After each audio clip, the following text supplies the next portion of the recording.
যদি স্বামীর মাথা থেকে পা পর্যন্ত পচে গড়ে যায়, স্ত্রীরা চেটে চেটে খায়, মা আদ্দাত শুকরাহু, তারপরেও স্বামীর শুকরিয়া আদায় করা শেষ হবে না। তিরমিজি শরীফের হাদিস, নবীজি বলেছেন, قال النبي صلى الله عليه وسلم ثلاث دعوات مستجابات। নবীজি বলেন, তিন ব্যক্তির দোয়া আল্লাহ তাআলা কবুল করেন, লা শাক্কা ফীহিন্না, এতে কোনো সন্দেহের অবকাশ নাই। নবী আমার বলেন, তিন ব্যক্তির দোয়া ডাইরেক্ট কবুল হয়ে যায়। এক নম্বর হলো দাওয়াতুল মাজলুম, মাজলুম ব্যক্তির দোয়া, মাজলুম ব্যক্তির বদদোয়া কবুল হয়ে যায়। মাজলুম অর্থ হলো নির্যাতন করে, নিপীড়ন করে, নির্যাতনের স্টিম রোলার চালায় অসহায় মানুষ, আল্লাহ ছাড়া যার কেউ নাই, এই বিষয়ে আলোচনা করা আমার উদ্দেশ্য না। হাদিসের অর্থ বলে গেলাম, নবীজি বলেছেন মাজলুমের দোয়া ডাইরেক্ট কবুল হয়ে যায়। কার দোয়া? নবী অন্য হাদিসে বলেন, সিনফানে মিন আহলিন নার লাম আরাহুমা, নবীজি বলেন দুই শ্রেণীর মানুষ, এরা জাহান্নামে যাবে। নবীজি বলেন, এদেরকে আমি দেখি নাই, লাম আরাহুমা, এরা আমার যুগে নাই। নবীজি বলেন, এক নম্বর হলো মাহুম কওমুন সিয়াতুন কাযনাবিল বাকার ইয়াজরিবুনা বিহান নাস, যাদের কাছে ক্ষমতা থাকার পরে ক্ষমতার অপচয় করবে, অপব্যবহার করবে। যাদের হাতে স্টিম রুলার থাকার পরে, যাদের হাতে চাবুক থাকার পরে, যাদের ক্ষমতা থাকার পরে অসহায় মানুষের উপর নির্যাতনের স্টিম রুলার চালাবে, যারা চালাবে তারা হবে জালেম, আর যারা নির্যাতিত হবে তারা হবে মাজলুম। ঠিক না বেঠিক? সমাজে অনেক শিক্ষিত নামের মূর্খ রয়েছে, যাদেরকে অস্ত্র দিয়ে আঘাত করে না, যাদেরকে লাঠি দিয়ে পিঠায় না, যাদেরকে চাবুক দিয়ে মারে না, মাগার কথা দিয়ে আঘাত করে। আছে না নাই? নবী আমার বলেন, দাওয়াতুল মাজলুম, নির্যাতিত মানুষের বদদোয়া কবুল হয়ে যায়, নির্যাতিত মানুষের দোয়াও কবুল হয়ে যায়, লা শাক্কা ফীহিন্না, কোনো সন্দেহের অবকাশ নাই। দুই নম্বর দাওয়াতুল মুসাফির, যারা আল্লাহর রাস্তায় সফর করে বেড়ায়, তাদের দোয়াও কবুল হয়ে যায়, কোনো সন্দেহ নাই। যারা আল্লাহর জন্য মুসাফির হয়ে যায়, মুসাফিরের দোয়া কবুল হয়ে যায়। তিন নম্বর নবী আমার বলেন, যেটা আমার আলোচ্য বিষয়, নবীজি বলেন দাওয়াতুল ওয়ালিদি আলা ওয়ালাদিহি, মা বাবার দোয়াও কবুল হয়ে যায়, বদদোয়াও কবুল হয়ে যায়। তিন নম্বর বিষয়টা দিনের কানে শুনবো, যুবক আমলের নেওতে শুনবো। নবী আমার বলেন দাওয়াতুল ওয়ালিদি আলা ওয়ালাদিহি, তিন নম্বর বিষয় হলো মা বাবার দোয়া কবুল হয়, বদদোয়াও কবুল হয়। ঠিক না বেঠিক? নবী অন্য হাদিসে বলেছেন, মা বাবা সন্তুষ্ট হয়ে গেলে আল্লাহ তাআলাও সন্তুষ্ট হয়ে যায়। আল্লাহু আকবার। মা বাবা সন্তুষ্ট হয়ে গেলে আল্লাহ তাআলা রাজি হয়ে যায়। রিদার রাব্বি ফি রিদাল ওয়ালিদাইন ওয়া সাখাতুর রাব্বি ফি সাখাতিল ওয়ালিদাইন। নবীজি বলেন, মা বাবা রাজি তো আল্লাহ রাজি হয়ে যায়, মা বাবা অসন্তুষ্ট তো আল্লাহ অসন্তুষ্ট হয়ে যায়। যুবক ভাইরা, বর্তমান পৃথিবীর মানচিত্রের দিকে তাকাও। আজকে আমার কাছে 2 দিনের ভালোবাসার বিবি দামি হয়ে যায়, মার কোনো মূল্য নাই। কথা বলেন ঠিক কি?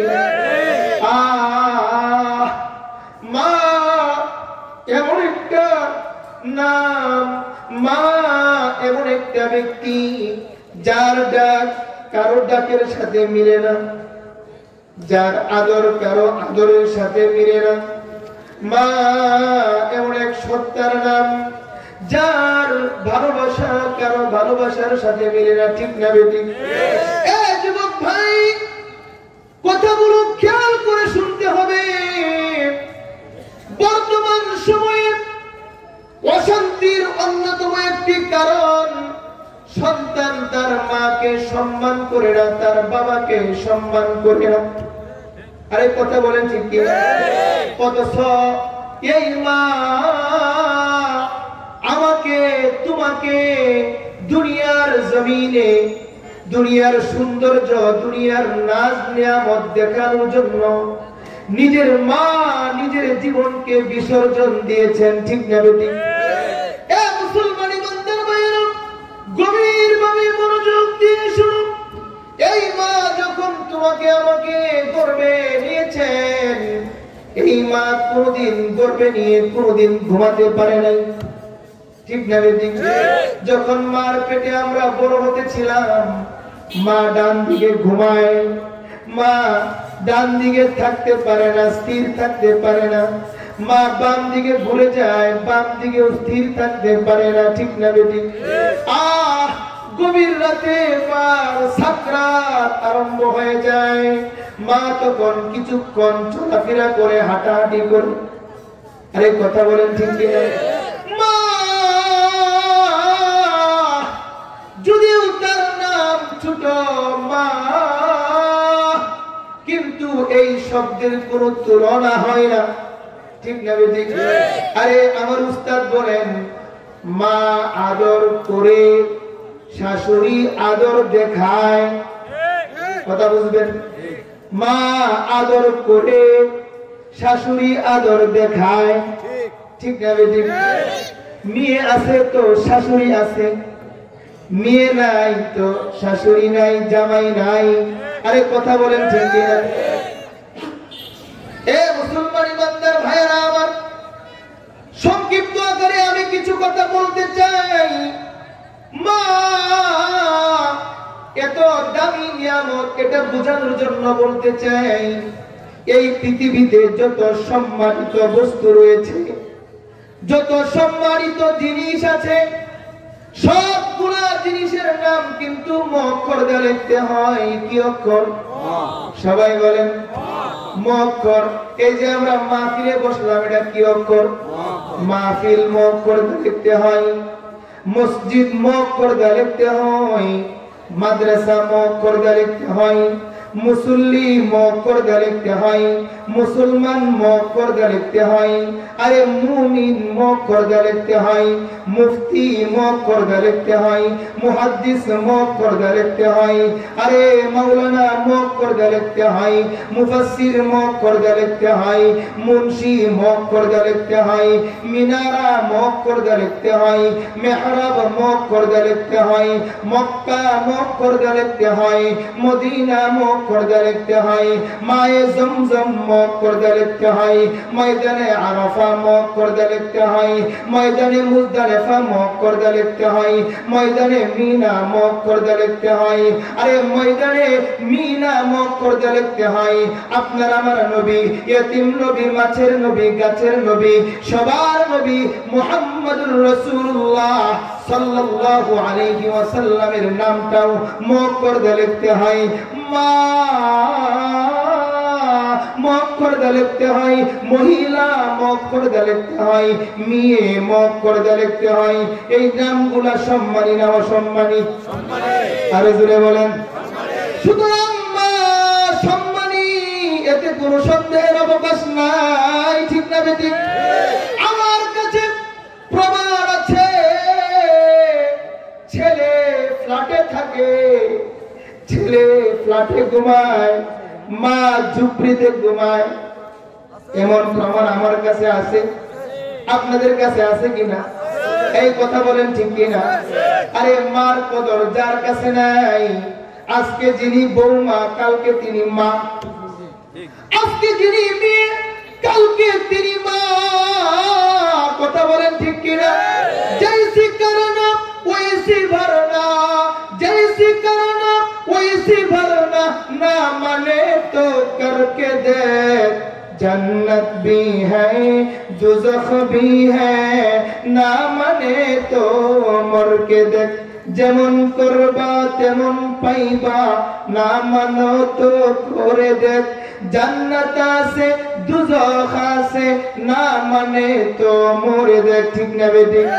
আরে আজকে তুমি শাশুড়ির সাথে খারাপ ব্যবহার করবা, কালকে তোমার সাথেও খারাপ ব্যবহার করা হবে।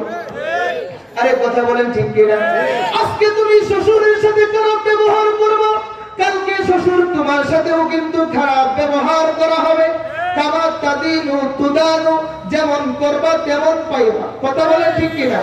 এই কারণে মুসলমান ইমানদার ভাইয়েরা আমার, একটা ঘটনা আপনাদেরকে শোনাইবার চাই। আপনাদের কি কষ্ট হবে? আরে আমি তো আপনাদের পরিচিত, আমি তো কোনো উল্লেখযোগ্য বক্তা না, আমি আপনাদের সন্তানের মতো। এই এলাকাতে মাদ্রাসা করার পরে আপনারা জানেন অল্প সময়ে আল্লাহ তাআলা বরকত দিয়েছেন।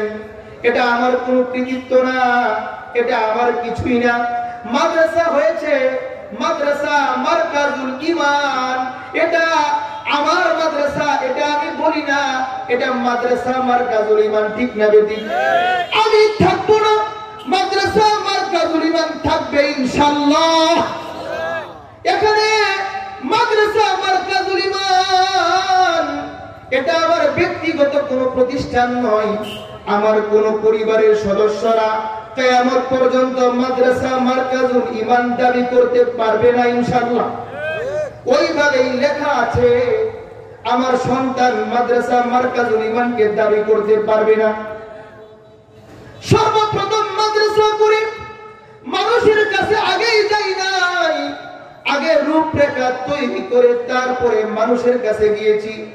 মানুষ অর্থ দিয়েছে, ভালোবাসা দিয়েছে, সহযোগিতা করেছে। খুদার কসম, এটা আমার মাদ্রাসা নয়, এটা হলো সবার মাদ্রাসা মারকাজুল ঈমান। আমি আমার ছাত্রদেরকে বলি, বাবা তোমরা কেউ মাহবুব হুজুরের মাদ্রাসা এই কথা বলবা না। ছাত্রদের মুখে বড় হুজুরের নাম, এটা সম্মানী না অসম্মানী? অসম্মানী। অনেকে বুঝে না, তারা শিখায় দেয়, বলবো অমুক হুজুরের মাদ্রাসা না, মাহবুব হুজুরের মাদ্রাসা না। মাহবুব হুজুরকে কে চিনতো? মাদ্রাসা মারকাজুল ঈমান কে দেয়, মাহবুবকে মানুষ চিনত। কথা বলেন ঠিক কি? আরে আমাকে কে চিনতো? মোল্লাবাড়ি মাদ্রাসার কারণেই তো আমাকে মানুষ চিনে। কি আমার অস্তিত্ব, কি আমার হাইসিয়ত, মাদ্রাসা আগে আমি পড়ে। এই কারণে আমার ভাইয়েরা, এই মাদ্রাসাটা কিয়ামত পর্যন্ত মাদ্রাসায় থাকবে ইনশাআল্লাহ। আল্লাহ আমাদেরকে মাদ্রাসার সাথে লেগে থাকার তৌফিক দান করুন। সবাই বলি আমিন, আরো জোরে বলি আমিন। সম্মানিত হাজিরিন, আমি এমন ভাবে চলাফেরা করি, আমি কোনো দোকানে বসে আড্ডা মারি না, আলহামদুলিল্লাহ। ফাউ কথা বলি না, আমি কদম ফালাই তো চিন্তা করে ফালাই। আমি কোন মহিলার সাথে কথা বললে আমি চিন্তা করি হয়তো আমার বোনের মতো, আমার ছাত্র গাইডার ওইভাবে কথা বলি, ফ্রি মাইন্ডে যেন বেয়াদবি না হয়। কথা বুঝেন নাই? তারপরেও আমার মনে অনেক ব্যথা, অনেক কষ্ট। আল্লাহ যেন কষ্ট দূর করে দেন। সবাই বলে না আমি? আপনাদের কি কষ্ট হইতেছে? হুজুর আসলে একটু আমাকে নিউজ দিবেন, দেরি করা যাবে না, হুজুরকে স্টেজে নিয়ে আসবেন। কারণ আমরা লম্বা কোনো এখানে ওয়াজ মাহফিলের আয়োজন করা আমাদের উদ্দেশ্য না। উদ্দেশ্য হলো একটা মারকাজুত তাকওয়া বালিকা মাদ্রাসা নামে মাদ্রাসা হয়েছে, এটার প্রচার প্রসার, এটাই আমাদের মূল উদ্দেশ্য। আলহামদুলিল্লাহ প্রচার হয়ে গেছে, আলহামদুলিল্লাহ। এই পাশে আরেকটা মাদ্রাসা আমাদের তালিমুল কুরআন ওয়াস সুন্নাহ, হাফেজ কারি আব্দুল সত্তার, ওই মাদ্রাসার নামটাও আমি রেখেছি আলহামদুলিল্লাহ। হাফেজ হাবিব ভাই যখন আমার কাছে এসেছেন, সর্বপ্রথম আমি নিজের হাতে তালিমুল কুরআন ওয়াস সুন্নাহ এই মাদ্রাসার নামটা আমি রেখেছি আলহামদুলিল্লাহ। ওই নামটা আমি রেখেছি। ওই মাদ্রাসার মাহফিল ডিসেম্বর মাসে, সেখানেও আপনারা যাবেন, সহযোগিতা করবেন, ওইটাও আমাদের প্রতিষ্ঠান। কথা বলেন ঠিক কিনা? আমি যখন এখানে মাদ্রাসা করেছি, সর্বপ্রথম আমাদের হাবিব ভাই, হাফেজ হাবিব ভাই, তিনি বললেন মাহবুব ওখানে মহিলা শাখা করেন, সমস্যা নাই। তারপরে পুরুষও ভর্তি করছে, আমি তো কিছু বলি নাই, বাস মাদ্রাসা হোক না। তারপরে আমাদের মাওলানা জাইনুল আবেদিন ভাইয়ের মসজিদে আপনারা জানেন সেখানেও তারা মাদ্রাসা চালু করছে। আলহামদুলিল্লাহ, ওইটাও মাদ্রাসা, এটাও মাদ্রাসা, হোক না, সমস্যা কোথায়? ঠিক না বেটি? আমাদের কলাবাদা আপনারা গিয়ে দেখবেন, আমাদের মার্কাজুল ইমানের একদম সাথে ওদের পড়ার আওয়াজ শোনা যায়, আমাদের ছাত্ররা ঘুম নষ্ট হয়। মুফতি আব্দুল্লাহ কাসেমি একটা মাদ্রাসা করছে, আপনারা অনেকে দেখেছেন, একদম কাছে। কোন সমস্যা কি? আমি বিরোধিতা করিনি, কারণ মাদ্রাসা হোক না, ওখান থেকে যদি একজন আল্লাহওয়ালা তৈরি হয়ে যায়, কথা বলেন ঠিক কিনা? সব প্রতিষ্ঠানগুলো আমাদের, ঠিক না বেটি? কোন প্রতিহিংসা নাই, ব্যক্তির সাথে হতে পারে, মাদ্রাসার সাথে ভাই, কথা বলেন ঠিক কিনা? আপনাদের কি কষ্ট হইতেছে? প্রতিষ্ঠান সব আমাদের।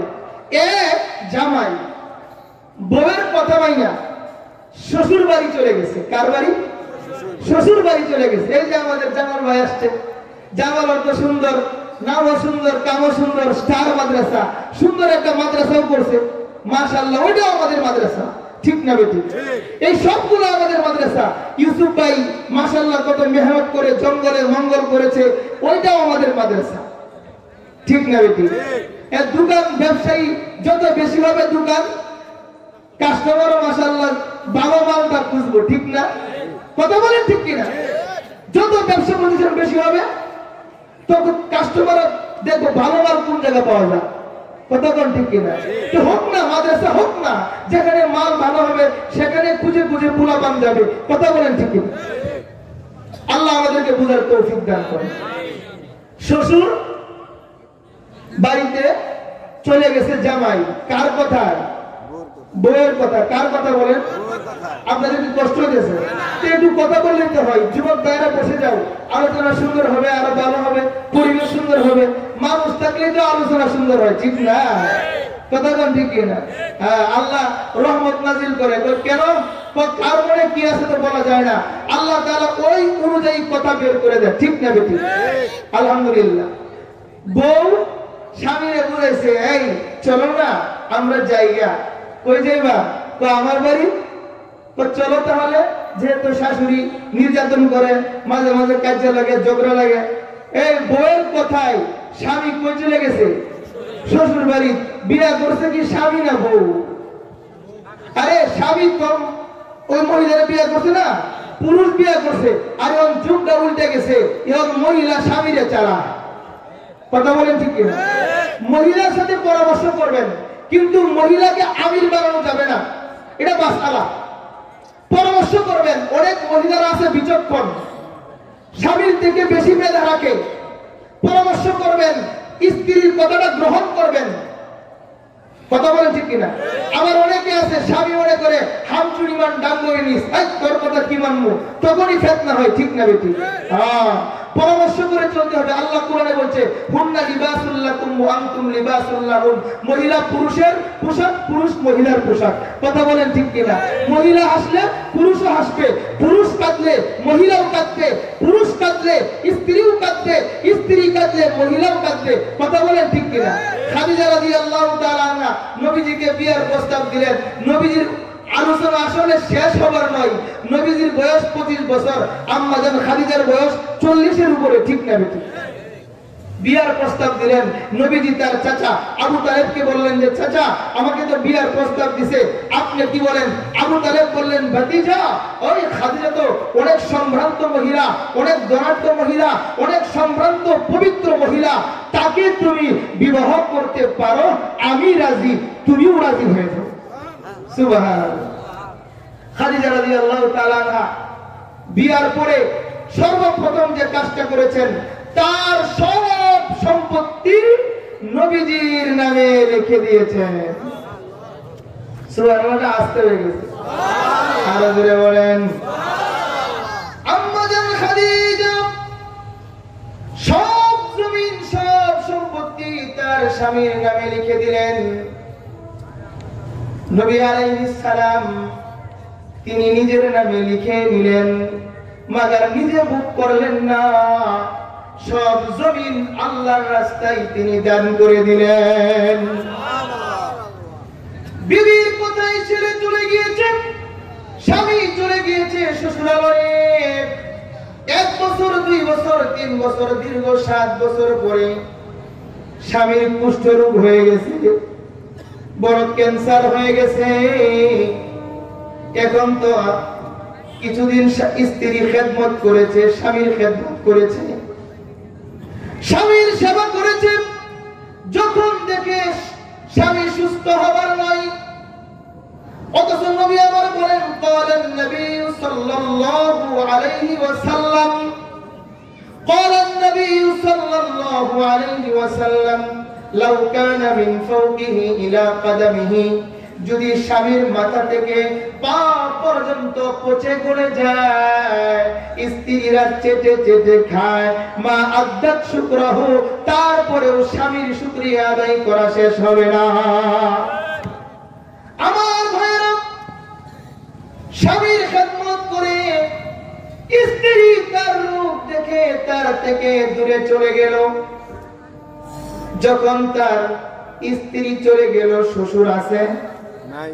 শ্বশুর নাই, শাশুড়িও নাই, সবার বিদায়। কারণ মেয়ে নাই, জামাইদা কি করব? কথা বলেন ঠিক কিনা? এই কারণে আমার উস্তাদ বলেন, মা আদর করে আর শাশুড়ি আদর দেখায়, ঠিক না বেঠিক? মা আদর করে, শাশুড়ি আদর দেখায়। বাবা সকাল বেলায় সন্তানটাকে ঘর থেকে বের করে দেয়, মা দুপুরে সন্তান ছাড়া খায় না, মার ভিতরে খাবার ঢুকে না। মা বন্ধুদেরকে জিজ্ঞাসা করে, এ রফিক, এ আব্দুল করিম, আমার কলিজাকে কি তোমরা দেখেছো? আরে কথা বলেন ঠিক কিনা? মার মতো আদর দুনিয়াতে আর কেউ দিতে পারে না। ওই যে শ্বশুর বাড়িতে গিয়ে কুষ্ঠরোগ হয়ে গেছে, শ্বশুর বিদায়, শাশুড়ির বিদায়, বউয়ের বিদায়। দীর্ঘ 7 বছর পরে তার মা বাবার কথা মনে পড়ছে। কয় বছর পরে? 7 বছর। আরো জোরে বলেন। আমার কথা কি আপনারা বুঝতেছেন? দিনের কানে শুনবেন, আমলের নেওতে শুনবেন। দীর্ঘ 7 বছর পরে মা বাবার কথা মনে হয়ে গেছে। বাড়িতে এসে খবর নিয়ে দেখে মা তার বাড়িতে নাই, বাবাও তার বাড়িতে নাই। এলাকার মানুষের কাছে জানতে চায়, এলাকার মানুষগুলো বলে দিল, তোমার বাবা কিছুদিন আগে দুনিয়ার বুক থেকে চিরবিদায় নিয়ে চলে গেছেন। তোমাদের যে বাড়ি ভিটা ছিল, এগুলা বিক্রি করে তোমার বাবা চিকিৎসা করেছেন, তারপরেও সুস্থ হয় নাই। যুবক এবার বলে, তাহলে আমার মা কোথায়? এলাকার মানুষগুলো বলে, তোমার মা কোথায় যেন আছে, সারাদিন মানুষের দ্বারে দ্বারে ঘুরে ঘুরে ভিক্ষা করে, আর রাতের বেলায় ওই ঝুপড়িতে আইসা থাকে। রাতের বেলায় ওই ঝুপড়িতে আইসা থাকে। ওই যুবক কুষ্ঠরোগ নিয়ে মাগরিবের নামাজের পরে রাতের বেলায় ঝুপড়িতে গিয়া দেখে মা মাগরিবের নামাজ পড়ে দুটি হাত আকাশ পানে উত্তোলন করে দোয়া করে, আল্লাহ। মা তার ছেলের জন্য কাঁদতে কাঁদতে চোখ দুটি বন্ধ করে ফেলেছে। মা আকাশ পানে হাত তুলে দোয়া করে, আল্লাহ, আমার দুনিয়াতে কেউ নাই, স্বামী ছিল স্বামীও নাই, আমার একটা ছেলে ছিল সেও আমার কাছে নাই। ছেলে তার মার দোয়া শুনে এবার মা চোখের পানি ঝরঝর করে ছেড়ে কান্না করে বুক বাসা, আল্লাহ, আমার বুকের মালিক আমার বুকে ফিরিয়ে দাও, আমার বুকের মালিক আমার বুকে ফিরিয়ে দাও। এই দোয়া শেষ করা মাত্রই ছেলে মাকে জড়িয়ে ধরে বলে, মা, পৃথিবীতে দেখেছি মার মতো আপন, বাবার মতো আপন আর কেউ হতে পারে না। মা, আমি তোমার সেই কলিজার টুকরা, আমি তোমার ছেলে এসেছি। মা বলে, আমি তো চোখে দেখি না, তোর গালটা সামনের দিকে বাড়ায় দে, আমি 2টা ঠোঁট দিয়ে চুমু দেই। আল্লাহু আকবার। এ মুসলমান ইমানদার ভাইরা আমার, এই মাকে কোনোদিন কষ্ট দিবা না। এ যুবক ভাইরা দিবা নাকি? আরে আমি তো বাড়িতে যাই দেখি মার লাগানো কাঁঠাল গাছ, মার লাগানো আম গাছ, মার হাতে লাগানো সুপারি গাছগুলো দাঁড়িয়ে আছে, মা নাই। আরে মা যার নাই তার কথা বলার কথা বলার জায়গা নাই, ভালোবাসার জায়গা নাই। আরে বালক আমানত কিছু রাখার জায়গা নাই, ঠিক না ঠিক? এই কারণে যুবক ভাইরা আজকে থেকে তোমরা তওবা করো, আর কোনোদিন মার সাথে জোরে কথা বলবো না, বাবার সাথে জোরে কথা বলবো না। অনেকে প্রশ্ন করতে পারে, হুজুর মার কথাই বলতেছেন, বাবার কথা কেন বলেন না? রে বাবার কথা তো পরে, মার কথা আল্লাহ কোরআনে বলেছেন 3 বার, বাবার মার কথা আল্লাহর নবী হাদিসের মধ্যেও 3 বার বলেছেন। সুবহানাল্লাহ। কারণ মার কথা আল্লাহ কোরআনে বলেছেন হামালাতহু উম্মুহু কুরহা, মা বড় কষ্ট করে সন্তানটাকে বুকে নিছে, পেটের ভিতর নিছে, ঠিক না বেঠিক? আরে ঠিক না বেঠিক? কোন পুরুষ কি কোনদিন সন্তান নিতে পারবে? না না, 1 নম্বর কষ্ট, এই কষ্ট কোনদিন পূরণীয় নয়, এই কষ্ট কোনদিন পূরণ হবে না। 2 নম্বর ওয়াহামলুহু ওয়া ওয়াদাআতহু কুরহা, বড় কষ্ট করে মা তার সন্তানটাকে প্রসব করেছে, ঠিক না বেঠিক? এখন তো প্রসব করার সময় সিজারে হয়ে যায়, আর আমাদের মারা, আমাদের দাদিরা, আমাদের নানীরা তারা কেমন কষ্ট করে আমাদেরকে দুনিয়ার সৌন্দর্য নাজ নিয়ামত দেখিয়েছেন, নিজের জীবনকে জীবন মনে করে নাই, কলস কলস রক্তের বিনিময়ে আপনাকে আমাকে জন্ম দিয়েছেন। কথা বলেন ঠিক কিনা? এ ভাইরা আমার, এই কারণে আমার নবী হাদিসের মধ্যে বলেছেন দাওয়াতুল ওয়ালিদি আলা ওয়ালাদি, মার দোয়া কবুল, মার বদদোয়া কবুল। আল্লাহ কোরআনে বলেছেন মার ভালোবাসা 3 গুণ বেশি। হাদিসের মধ্যে নবী আবার বলেন, সাহাবায়ে কেরাম বলেছেন ইয়া রাসূলুল্লাহ, ইয়া হাবিবাল্লাহ, পৃথিবীতে আল্লাহ এবং তার রাসূলের পরে, আপনার পরে কে বেশি ভালোবাসার দাবিদার? কে বেশি ভালোবাসার দাবিদার? কে হক রাখে বেশি? আল্লাহর নবী বললেন উম্মাকা, তোমার মা। সুবহানাল্লাহ। আরো জোরে বলুন, দিল থেকে বলুন সুবহানাল্লাহ। সাহাবায়ে কেরাম ফের জিজ্ঞেস করলেন ইয়া রাসূলুল্লাহ সুম্মা মান, তারপর কে? নবী আবার বললেন উম্মাকা, তোমার মা। সুবহানাল্লাহ। সাহাবায়ে কেরাম ফের জিজ্ঞেস করলেন, আবার জিজ্ঞেস করলেন সুম্মা মান ইয়া রাসূলুল্লাহ, তারপর কে? নবীজি বলেন উম্মাকা, তোমার মা।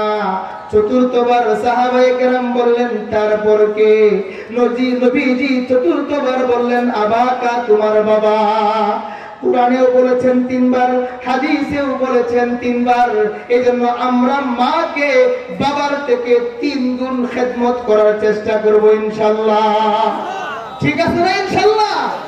এই কারণে ভাইরা আমার, মার বদদোয়া লাগে কিনা? মার দোয়া কবুল, বদদোয়া কবুল। বদদোয়া কবুল একটা বুখারী শরীফের হাদিসের তরজমা আপনাদের সম্মুখে বলতে চাই।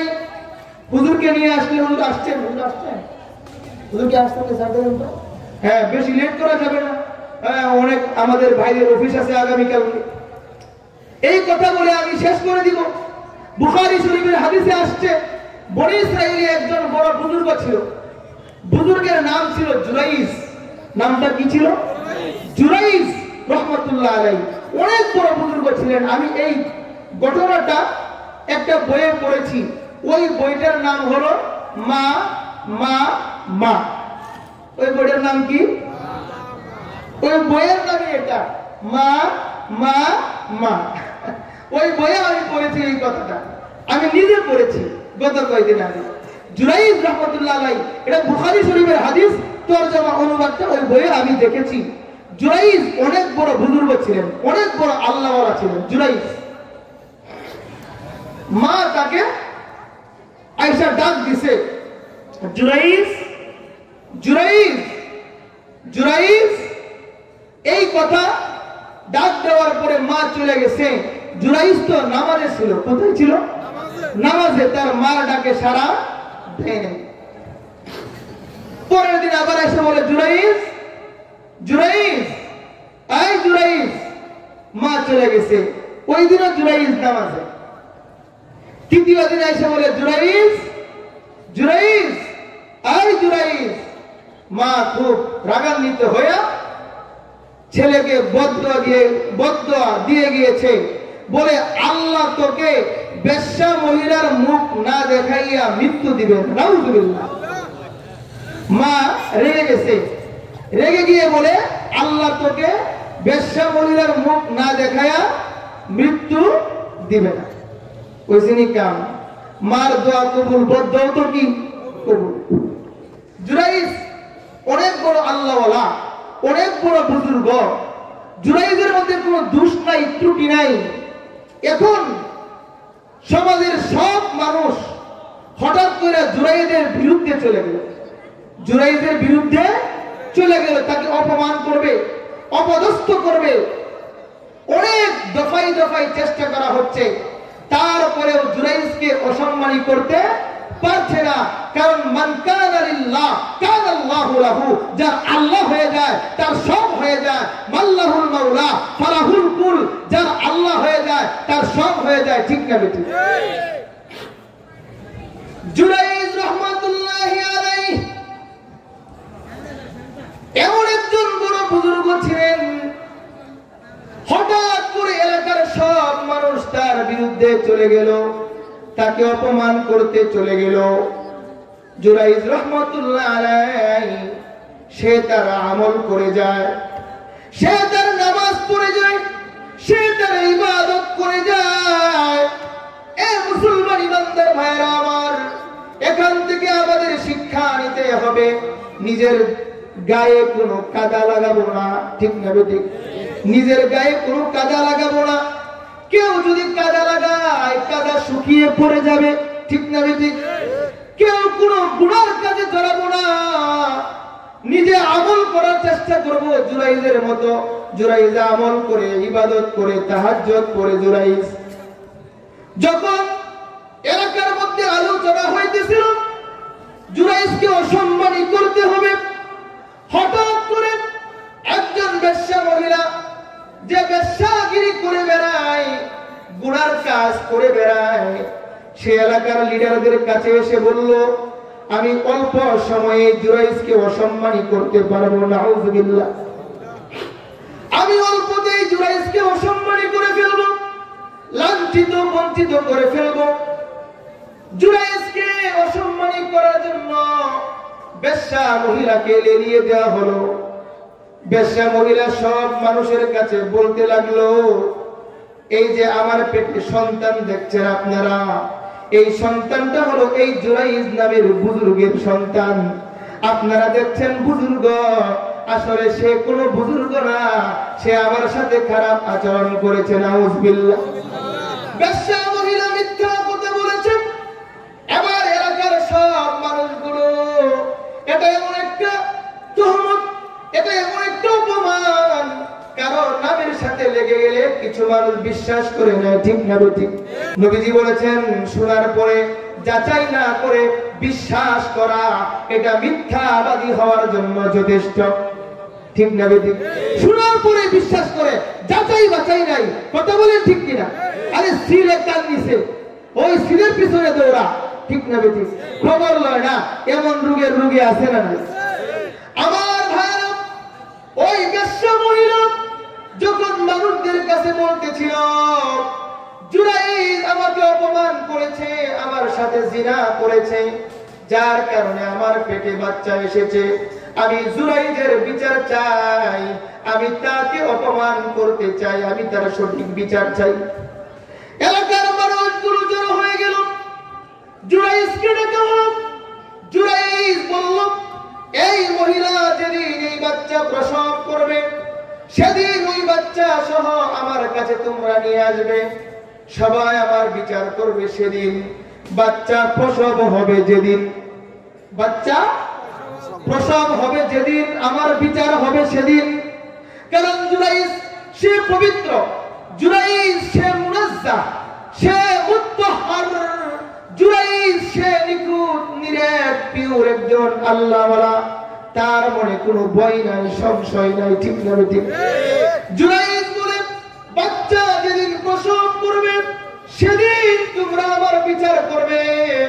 বাচ্চা প্রসব করার পরে ওই বেশ্যা মহিলা জুরাইজকে নিয়ে হাজির হয়ে গেল এলাকার মাতাব্বররা সহ।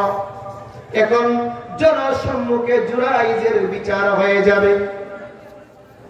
জুরাইজ আল্লাহর ওলি, আল্লাহর উপর ভরসা করে তার সতীত্বকে প্রমাণ করবার লক্ষ্যে হাজার হাজার মানুষের সামনে ওই নবজাতক বাচ্চার দিকে ইঙ্গিত করে বলে, এ বাচ্চা, তুমি সত্যি করে বলে দাও তুমি কার সন্তান, জুরাইজের সন্তান নাকি অন্য কারো সন্তান? জুরাইজের ঈমান বড় মজবুত ছিল, ইয়াকিন বড় মজবুত ছিল। সে ওই নবজাতক 2 দিনের বাচ্চার দিকে হাত ইশারা করে বলা মাত্রই ওই বাচ্চার জবান আল্লাহ তাআলা খুলে দিলেন। আল্লাহু আকবার। ওই বাচ্চা বলে, আমি জুরাইজের সন্তান না, আমি একজন রাখালের সন্তান। একজন রাখাল আমার মার সাথে জিনা করেছিল, আমার মার গর্ভে আমি ওই কারণে এসেছি। এর দ্বারা বোঝা গেল জুরাইজ জিনা করে নাই, কিন্তু ওই যে মার বদদুয়া, আল্লাহ তোকে বেশ্যার মুখ না দেখাই আমি তো দিবে না, বদদুয়া লাগিয়ে গেছে। আরে কথা বলেন ঠিক কি না? এখান থেকে আরেকটা জিনিস শিক্ষা নেওয়া যায়, আল্লাহ যার হয়ে যায় তার সব হয়ে যায়, ঠিক না বেটি? আল্লাহ যদি কাউকে ক্ষতি না করেন, দুনিয়ার কোন মানুষের ক্ষমতা নাই তার ক্ষতি করা। যত মেরা তো সব মেরা, ফলক মেরা, জমি মেরি, अगर एक तो नहीं मेरा तो कोई शय नहीं मेरी। যখন আমার আল্লাহ আমার হয়ে যাবে তো সব আমার হয়ে যাবে, ঠিক না বেটি? এই কারণে মুসলমান ইমানদার ভাইরা আমার, আমরা আল্লাহকে পাওয়ার জন্য মেহনত করব ইনশাআল্লাহ। করব তো ইনশাআল্লাহ।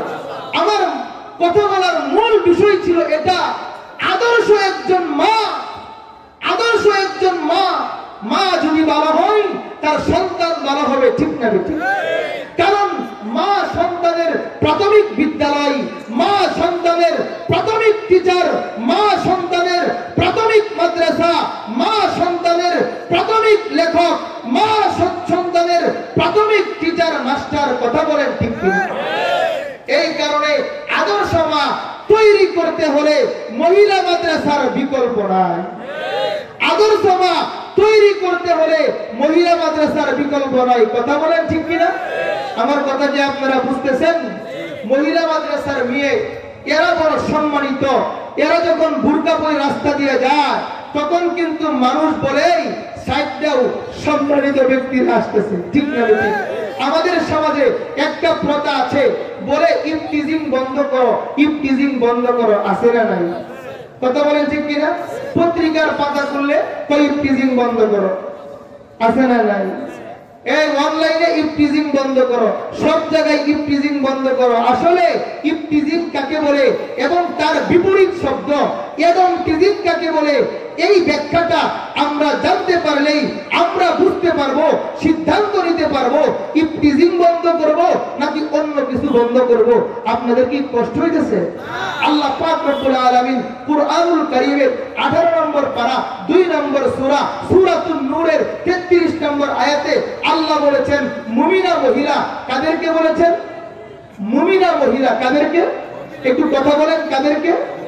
আরো জোরে বলেন। মুমিনা মহিলাদেরকে আল্লাহ বলেন কুল্লিল মুমিনাত, ও মুমিনা মহিলা তোমরা 3টা কাজ করবা। 1 নম্বর কাজ আয়াতের অর্থটা একটু বোঝার চেষ্টা করবেন। নবী আল্লাহ তাআলা বলেন, বন্ধু আপনি বলে দিন মুমিনা মহিলা যারা, তারা তিনটা কাজ করবে। এক নাম্বার হলো ইয়াকদুদনা বিআবসারিহিন্না, তারা তাদের চক্ষুকে হেফাজত করবে, নজরকে হেফাজত করবে। আমরা মনে করি পুরুষের জন্য যেমন পর্দা, মহিলার জন্য কি পর্দা নাই? মহিলার জন্য তেমন পর্দা, পুরুষের জন্য যেমন পর্দার বিধান, মহিলার জন্য তেমন পর্দার বিধান। পুরুষ যেমন একটা মহিলাকে দেখতে পারবে না, ওই মহিলাও ওই পুরুষটাকে দেখার কোনো সুযোগ নাই। ঠিক না বেটি?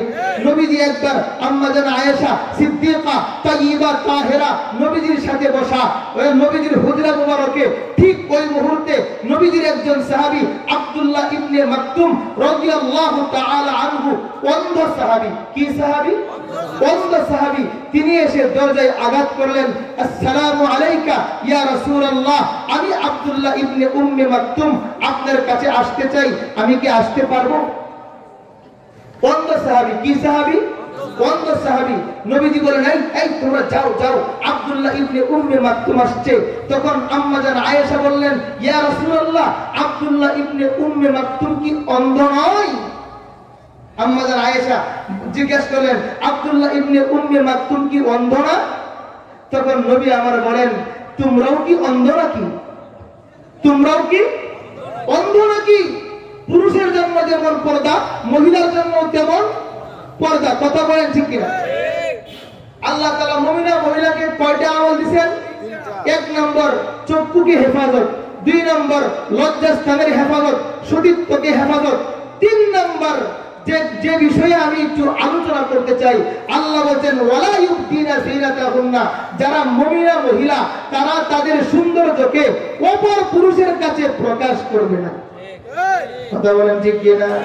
কথা কার?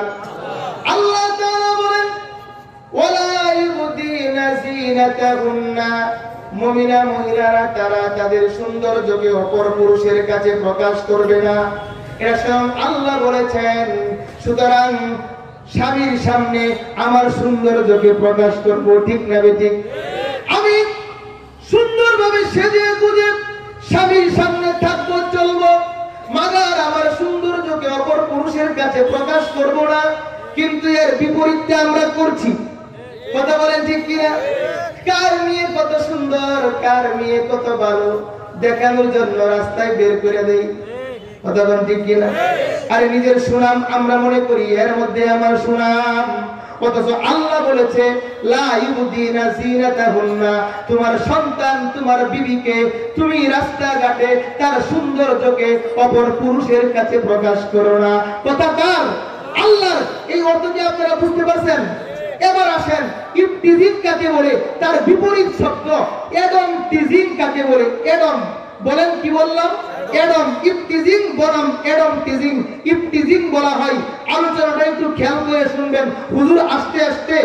সম্মানিত হাজিরিন, ইফতিজিং বলা হয় কোন পুরুষ, কোন যুবক, কোন মহিলাকে নিজের দিকে আকৃষ্ট করার চেষ্টা করা, অবয়বের মাধ্যমে, অঙ্গভঙ্গির মাধ্যমে, যে কোনো ভাবে হোক না কেন অন্য মহিলাকে নিজের দিকে আকৃষ্ট করার নাম হলো ইফতিজিং।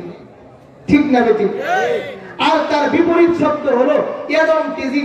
এডম টিজিং অর্থ হলো কোন মহিলা, ভালো করে বুঝবেন, কোন মহিলা কোন পুরুষকে তার সৌন্দর্য দেখিয়ে, অবকাঠামো দেখিয়ে, অবয়ব দেখিয়ে, জেওয়ার দেখিয়ে, সাজসজ্জা দেখিয়ে কোন পুরুষকে নিজের দিকে আকৃষ্ট করার নাম হলো এডম টিজিং। এবার আপনারা বুঝে থাকলে বলুন, ইফতিজিং বেশি হয় নাকি এডম টিজিং বেশি হয়? আরো জুড়ে বলেন, এডম টিজিং বেশি হয়। আচ্ছা, আমি যদি একটা কৌটার ভিতরে কিছু শুটকি মাছ রাখি, শুটকি মাছ রাইখা আমি যদি কৌটার মুখটা খুইলা আমি বিড়াল মশাইকে 1 ঘন্টা ওয়াজ করি, এই বিড়াল মশাই আমার কৌটার মধ্যে শুটকি আছে, মুখ দিবে না, আপনার ওয়াজ বিড়াল মশাই মানবে নাকি শুটকি খাবে? কথা বলেন ঠিক না? আমার মুসলমান ভাইরা, কষ্ট নেবেন না। আমিও কিন্তু একজন মার সন্তান, আমিও কিন্তু একজন বোনের ভাই। আল্লাহর নবী হাদিসের মধ্যে বলেছেন, আদ-দুনিয়া কুল্লুহা মাতা ওয়া খায়রু মাতা'id দুনিয়া আল-মারআতুস সালিহা। নবী আমার বলেন, পৃথিবীর সব কিছুই সম্পদ, দোকানপাট সম্পদ, ব্যবসা প্রতিষ্ঠান সম্পদ, বাড়ি গাড়ি সব কিছুই সম্পদ। উত্তম সম্পদ হলো একজন সতী মহিলা। আরে কথা বলেন ঠিক কিনা? এই নবীর হাদিস দ্বারা বুঝতে পারলাম স্বর্ণের দাম বেশি নাকি বইয়ের দাম বেশি? আরো জোরে বলেন। আরে বিবির দাম বেশি, মহিলার দাম বেশি, স্বর্ণের দাম কম, মণিমুক্তার দাম কম, স্বর্ণের দাম কম, মহিলার দাম বেশি। সুতরাং আমরা একটু খেয়াল করে শুনি, আমরা স্বর্ণ রূপা মণিমুক্তাকে শোকেসের ভিতরে, ডয়েলের ভিতরে, আলমিরার ভিতরে কাপড় দিয়ে পেঁচিয়ে রাখি। কথা বলেন ঠিক কিনা? আর আমার মহিলাকে রাস্তায় পর্দা ছাড়া ছেড়ে দেই, এটা কখনো মুসলমানের কাজ হতে পারে না। কারণ কুরআন হাদিসের ভাষা মা মেয়ে মহিলা এরা হলো সবচেয়ে বেশি সম্মানী। আর সম্মানিত জিনিস যারা, সম্মানিত বস্তু যারা, তারা কাপড় দিয়ে ঢাকাই থাকে। কথা বলেন ঠিক কিনা? এই জন্য ভাইরা আমার, ইফতিজিং বলা হয় কোন পুরুষ কোন মহিলাকে নিজের দিকে আকৃষ্ট করা। এরম টিজিং বলা হয় কোন মহিলা তার সৌন্দর্য দেখিয়ে কোন পুরুষকে নিজের দিকে আকৃষ্ট করা। যখন কোন মহিলা রাস্তা দিয়ে বের হয়ে যায়, পর্দা করে না, রাস্তা দিয়ে বের হয়, তখন তার সৌন্দর্য দেখে, তার অবকাঠামো দেখে যুবকরা তাকে নিয়ে দুষ্টামি করে। ঠিক না বেঠিক? এই দুষ্টামির নাম ইফতিজিং নয়, এই দুষ্টামির নাম হলো এডমটিজিং।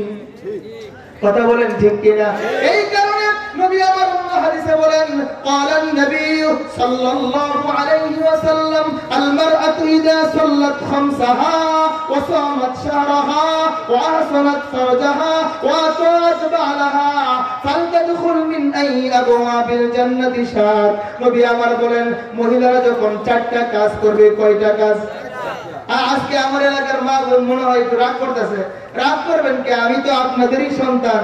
আপনারা কিভাবে জান্নাতি হন মনে মনে করবো, আজকে আমরাই ধরছি। বেড়েন তো কিছু কোনা কই আমনে, সময় তো সামনে আসেই। কথা বলেন ঠিক কিনা? আসে না নাই? সময় সামনে আসে না? আমি তো আপনাদেরই এলাকার, এই এলাকার, যদিও আমার জন্ম নেত্রকোনা, কিন্তু এই এলাকাতে অনেকদিন যাবত আমি আছি। অনেকে আপনারা আমাকে চিনেন, ঠিক না?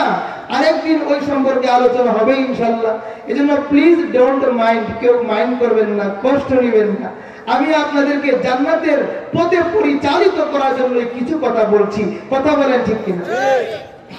নবী আমার বলেছেন, ক্বালান নবী সাল্লাল্লাহু আলাইহি ওয়াসাল্লাম, আল মারআতু ইযা সাল্লাত খামসাহা। যখন মহিলারা 5 ওয়াক্ত নামাজ পড়বে, কয় ওয়াক্ত নামাজ? মহিলারাই পড়বে, পুরুষদের দরকার নেই। আছে তে পড়েন না কেন? কেন পড়েন না? 5 ওয়াক্ত নামাজ, ওয়া সামাত শাহরাহা, রমজান মাসের রোজা, ওয়া আহসানাত ফারজাহা, সতীত্বকে রক্ষা করবে যে মহিলা, ওয়া আতাত বালাহা, স্বামীর সেবা করবে। কার সেবা? আরো জোরে বলেন, আরো জোরে বলেন। স্বামীর সেবা যে করবে, নবী আমার বলেন, ফালতাদখুল মিন আই আবওয়াবিল জান্নাতি শার। ওই মহিলা জান্নাতের যে কোনো দরওয়াজা দিয়ে প্রবেশ করতে পারবে। মহিলাদের জান্নাতে যাওয়া সহজ। মহিলাদের জান্নাতে যাওয়া কি সহজ? 1 নম্বর নামাজ, 2 নম্বর রমজান মাসের রোজা, 3 নম্বর সতীত্বকে রক্ষা করা, আর 4 নম্বর স্বামীর খেদমত। সহজ না? কথা বলেন ঠিক কিনা? একদম সহজ। আর মহিলাকে আল্লাহ তাআলা অনেক সুযোগ দিয়েছেন, অনেক ছাড় দিয়েছেন, অনেক সম্মান দিয়েছেন। মহিলাকে আল্লাহ তাআলা অনেক ফজিলত দিয়েছেন। কারণ মহিলা বিয়া বসার আগ পর্যন্ত, বৈবাহিক বন্ধনে আবদ্ধ হওয়ার আগ পর্যন্ত এই মেয়ের জিম্মাদার তার মা বাবা। ঠিক না বেঠিক? এই মেয়ের বিয়ের পরে তার সমস্ত দায়ভার তার স্বামী। কথা বলেন ঠিক কিনা? আর এই মহিলা যখন বৃদ্ধ হয়ে যায়, তখন সব কিছুর দায়ভার, সব কিছুর জিম্মাদার তার সন্তান, তার ছেলে, অথবা তার মেয়ে, ঠিক না বেটি? আজকে আমরা একটু তাকায়া দেখি, বর্তমান সরজমিনের দিকে একটু তাকাই, আমাদের পূর্ব মৌচাকের হাজী আব্দুল ওয়াহাব ভাইয়ের একটা কারগুজারি আমি আপনাদেরকে শোনাই। হাজী আব্দুল ওয়াহাব ভাই অনেক জায়গায় এই কথাটা বলেন যে তিনি অ্যাপোলো হসপিটালে গেছেন। কই গেছেন? আরো জোরে বলেন। অ্যাপোলো হসপিটালে গেছেন, গিয়ে দেখছেন একজন মুরব্বী শুয়ে আছে। একজন মুরব্বী শুয়ে আছে। আপনাদের কি কষ্ট হইতেছে? হুজুর আসুক, আসলে আমি ছেড়ে দিব। হুজুর আসতেছে, মনে হয় কাছাকাছি আয়সা করছে। সম্মানিত হাজিরিন, উস্তাদজিও বেশি লম্বা আলোচনা করবেন না, কারণ আজকে উস্তাদজি আন্দারমানিক মাদ্রাসায় একটা প্রোগ্রাম ছিল, সেখানে তিনি অনেক পেরেশানি করেছেন, ক্লান্ত ছিলেন। এজন্য এই কথা বলে আমি শেষ করে দিব। বাস্তব একটা কথা, একটু আমার দিকে তাকান। ওই অ্যাপোলো হসপিটালে একজন মুরব্বী শুয়েছিলেন। হ্যাঁ, মুরব্বী শুয়েছিলেন। একজন মানে ওই তার চারপাশে চারজন বড় আলেম। কয়জন? চারজন বড় আলেম, মানে হুজুর দেখা যায়। হাজী আব্দুল ওয়াহাব ভাই তিনি সামনের দিকে অগ্রসর হইলেন, সামনের দিকে গেলেন, যা জিজ্ঞেস করলেন যে হুজুর আপনারা কারা আর এই মুরব্বীকে? সুবহানাল্লাহ বলেন। এই আমার দিকে তাকান, আমার দিকে। আপনারা কারা আর এই মুরব্বী কে? আপনারা কারা, এই মুরব্বী কে? হাজী আব্দুল ওয়াহাব ভাই জিজ্ঞেস করেন। ওই চারজন বলতেছিলেন যে হুজুর আমরা সবাই হাফেজ, মাওলানা, মুফতি, আমরা চার ভাই। সুবহানাল্লাহ বলেন। কয় ভাই? বলল উনি কে? ওই আলেমরা বললেন তিনি আমাদের বাবা। একজন হাফেজ, মাওলানা, মুফতি বাবার আঙ্গুল টান দেয়, হাতের আঙ্গুল টান দেয়, আরেকজন পায়ের আঙ্গুল টান দেয়, আরেকজন মা বাবার মাথা মেসেজ করে দেয়। হাজী আব্দুল ওয়াহাব ভাই চোখের পানি ছেড়ে হাজী আব্দুল ওয়াহাব ভাই বললেন আপনারাই সফল সন্তান, আর আপনার বাবাই হলো সফল বাবা। আরে কথা বলেন ঠিক কিনা? এই উদাহরণটা একটু আমি রাখলাম। আর একটা উদাহরণ দেই, এক বাবার চার ছেলে। কয় ছেলে? আরো জুড়ে বলেন। আরে বাস্তবতার আলোকে একটা কথা বলি। প্রথম ছেলে ডাক্তার, দ্বিতীয় ছেলে ইঞ্জিনিয়ার, তৃতীয় ছেলে পাইলট, আর চতুর্থ ছেলে মান্নত করেছিল কোরআনের হাফেজ বানাইছে। কিসের হাফেজ? কোরআনের হাফেজ বানাইছে চতুর্থ ছেলে। প্রথম ছেলে ডাক্তার, বাবার সাকরাত আরম্ভ হয়ে গেছে, বাবার মৃত্যু সজ্জায়। বাবা কি? মৃত্যু সজ্জা। মুখ বাঁকা হয়ে যায়, ঠিক না? মরণের আযাব যে, মৃত্যুর যন্ত্রণা কত কঠিন, সইতে আমি পারিব না। কবরের আযাব যে কত কঠিন, সইতে আমি পারিব না। আল্লাহ তুমি হেফাজত করো, সবাই বলি আমিন। প্রথম ছেলে ডাক্তার, বাবার সাকরাত চলতেছে, মুখ বাঁকা হয়ে যায়, চোখ বড় হয়ে যায়। প্রথম ছেলে ডাক্তার শোনার পরে কানে কানে আয়েশা বলে, আব্বু আমি তোমার বড় ছেলে ডাক্তার আসছি। ডাক্তার বাবা বলবে, তুমি ডাক্তার আসছো, কি হয়েছে? আমাকে তো এই সাকরাত থেকে বাঁচাইতে পারতেছ না। তোমার এই ডাক্তারি, এই চিকিৎসা, এই বিজ্ঞান তো আমাকে এই সাকরাতের আযাব থেকে বাঁচাতে পারতেছে না। কথা বলে ঠিক কিনা? দ্বিতীয় ছেলে ইঞ্জিনিয়ার, বাবার কানে কানে এসে বলে, বাবা আমি আপনার 2 নম্বর ছেলে ইঞ্জিনিয়ার, ফল ফ্রুট মিষ্টান্ন আপনার জন্য নিয়ে আসছি বাবা। বাবা বলবে, ইঞ্জিনিয়ার তোমার এই মিষ্টান্ন তো আমি খেতে পারি না, তোমার ইঞ্জিনিয়ারিং শিক্ষা আমাকে সাকরাত থেকে বাঁচাতে পারতেছে না। কথা বলেন ঠিক কিনা? আর 3 নম্বর ছেলে পাইলট, বিমান উড়িয়ে উড়িয়ে বাবার কানে কানে এসে বলে, বাবা আমি তোমার 3 নম্বর ছেলে পাইলট, বিদেশ থেকে মিষ্টান্ন নিয়ে আসছি বাবা। বাবা বলবে, পাইলট তোমার মিষ্টান্ন তো আমি খেতে পারবো না, তোমার এই শিক্ষা, এই দীক্ষা আমাকে এই সাকরাত থেকে বাঁচাতে পারতেছে না। আর 4 নম্বর ছেলে হলো কোরআনের হাফেজ। 4 নম্বর ছেলে কি বললাম? কোরআনের হাফেজ। মনে করেন ঢাকাতে লেখাপড়া করে গাজীপুর থেকে ফোন গেল, ও আব্দুল্লাহ তোমার বাবা অসুস্থ, বাড়িতে আসতে হবে, সাকরাত চলতেছে। ওই আব্দুল্লাহ নামের 4 নম্বর ছেলেটি ওযু করে বাবার জন্য কোরআন তেলাওয়াত করতে করতে করতে বাবার কাছে হাজির হয়ে যায়। কথা বলেন ঠিক কিনা? বাবার মাথার কাছে এসে বসে সালাম দিয়ে সূরা ইয়াসিন তেলাওয়াত যখন শুরু করে দেয়, নবী আমার বলেন, যদি কোনো সাকরাতগ্রস্ত মানুষের সামনে সূরা ইয়াসিন পড়া হয়, আল্লাহ তাআলা তার সাকরাতের কষ্ট দূর করে দেন। এবার আপনারা বলুন, ডাক্তারি ওই বিজ্ঞান ওই চিকিৎসা সাকরাতের সময় কাজে আসছে? আরো জোরে বলেন। ইঞ্জিনিয়ার, পাইলট কাজে লাগছে হাফিজুল কুরআন। ও আমার মুসলমান ভাইরা, আমাকে ভুল বুঝবেন না, আমি আপনার সন্তানকে হাফেজ বানাইতে বলছি না, বড় আলেম বানাতে বলছি না, তবে আপনার সন্তানটাকে প্রাথমিক শিক্ষা কোরআন দ্বারা হওয়া চাই। আপনার সন্তানের প্রাথমিক শিক্ষা কোরআন দ্বারা হওয়া চাই। কথা বলেন ঠিক কিনা? আরে কেনই বা চাই? সরজমিনের দিকে তাকাই, ছোট্ট একটা দোকান উদ্বোধন করতে গেলে কোরআন শরীফের প্রয়োজন হয়, ইমাম সাহেবের প্রয়োজন হয়, দোয়ার প্রয়োজন হয়।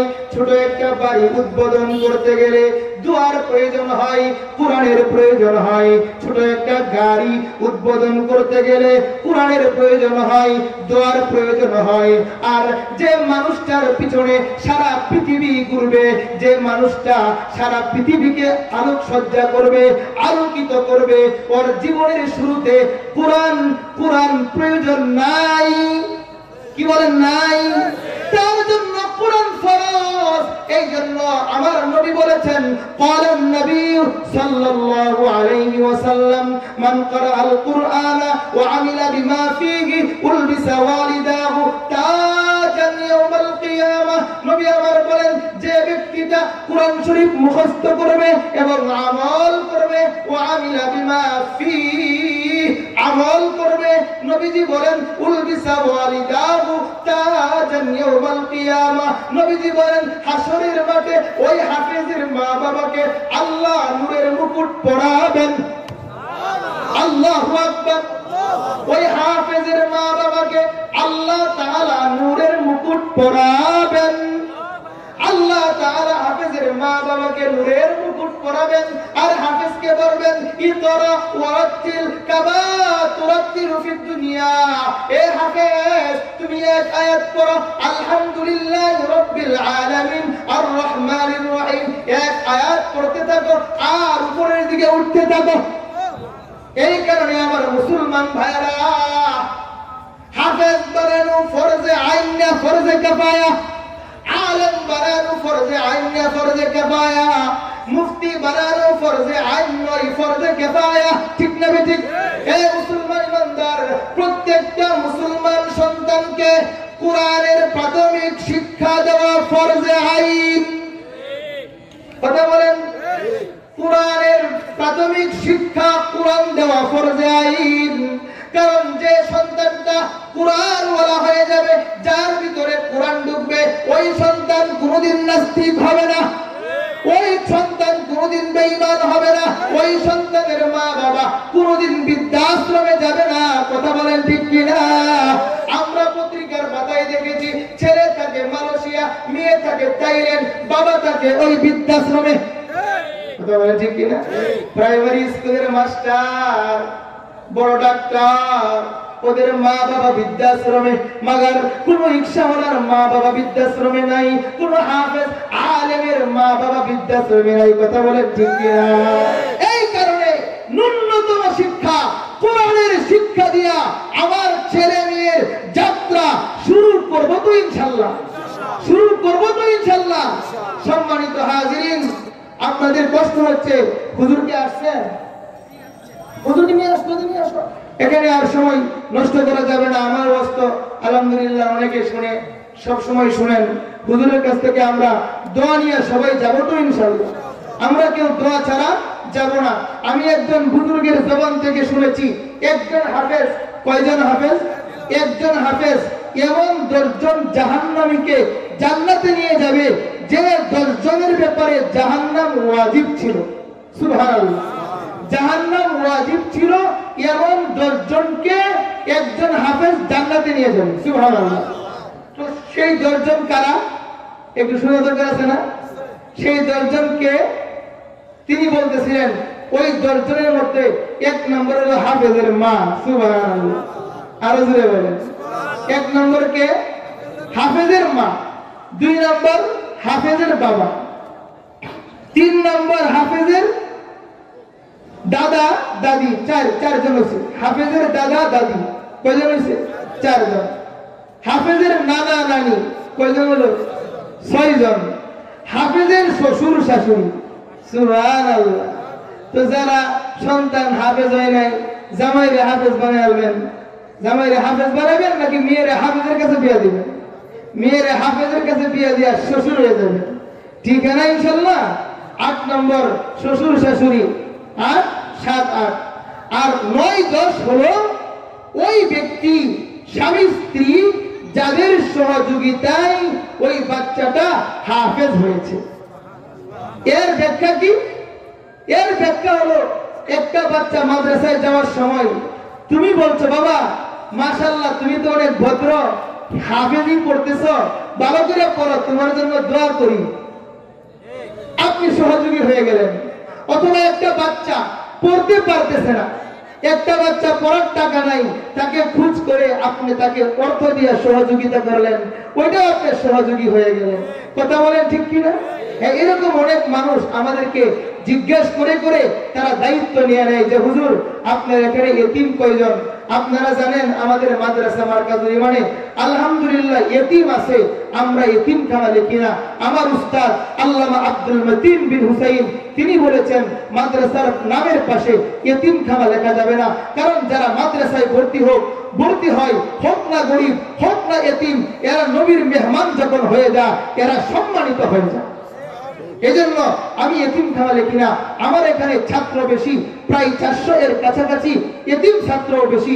আলহামদুলিল্লাহ আমি কোনো এতিম ছাত্রদেরকে দেয়া কালেকশন করাই না, কোন ছাত্রদেরকে দেয়া রাস্তাঘাটে কালেকশন করাই না, কারণ আমার উস্তাদ বলেছেন কোন ছাত্রদেরকে দেয়া কালেকশন করানো যাবে না, কারণ এরা নবীর মেহমান। ইজ্জতে নফস, আজমতে দিন, নবীর ইজ্জত, ধর্মের ইজ্জত, নিজের ইজ্জত ঠিক রাখা ধর্মের কাজ করতে হবে। কথা বলেন ঠিক কিনা?